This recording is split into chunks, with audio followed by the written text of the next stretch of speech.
कहीं 17 से पहले कोई ऐलान हो जाए, क्योंकि 17 तारीख को पिछली तारीख पर सरकार के वकील ने ये मौका मांगा था कि मुझे 1 महीने का 1.5 महीने का मौका दिया जाए। कोर्ट ने उन्हें 1.5 महीने का मौका दिया है। अगर कल सुनवाई होती है और कोर्ट उनसे सवाल करता है तो सरकार को वहां अपना एफिडेविट दाखिल करना होगा कि हमने उनका मानदेय कितना बढ़ा दिया।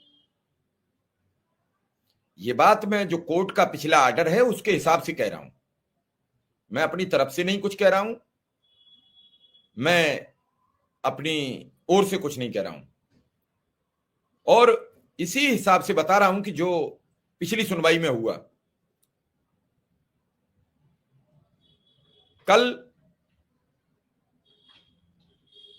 यानी 17 तारीख सोमवार को पड़ेगी, कल 15 है, 16 का संडे होगा। इन 2 दिन में उन्हें अपने वकील से बैठकर इस पूरे मामले पर तैयारी करने हैं, कैसे सुना जाए केस।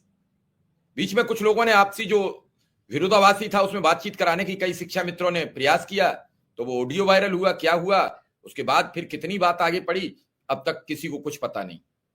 लेकिन एक बात जरूर तय हुई कि उस प्रोग्राम के बाद फिर एकदम खामोशी सी छा गई।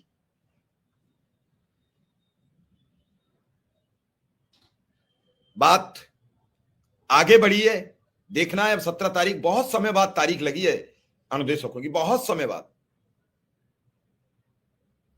लगातार सुनवाइयां हो जाए, लगातार आदेश हो जाए, सुप्रीम कोर्ट एक सख्त टिप्पणी दे दे, या फिर हाई कोर्ट इलाहाबाद सख्त टिप्पणी दे दे कि अब तक आपने मानदेय मेरे 1 वर्ष के कोर्ट ऑफ कंटेम्प्ट पर ध्यान नहीं दिया।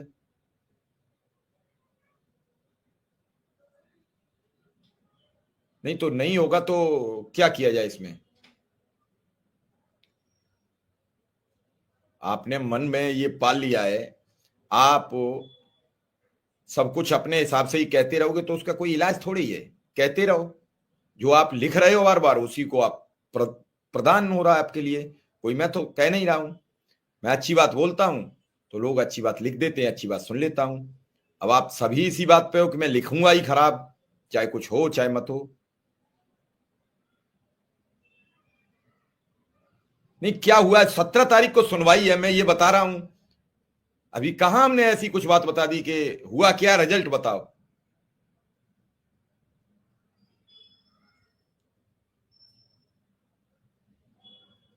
भाई कोर्ट पे भरोसा नहीं, नेताओं पे भरोसा नहीं, संगठन पे भरोसा नहीं, मीडिया पर भरोसा नहीं, फिर क्या होगा।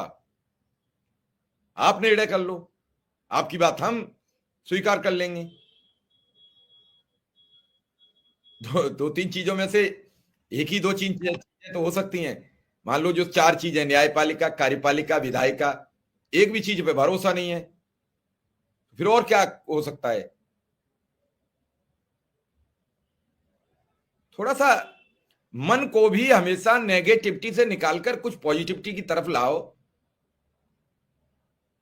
मन में ये अनायास मत पाल लीजिए कि अब यही समापन हो गया सब कुछ।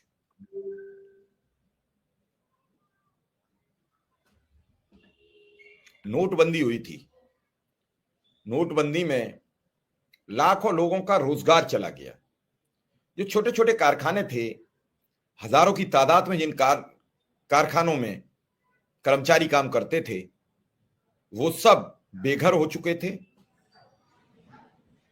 सब वापसी कर गए थे, और यहां दिल्ली में लगातार कारोबार ठप पड़ता चला जा रहा था।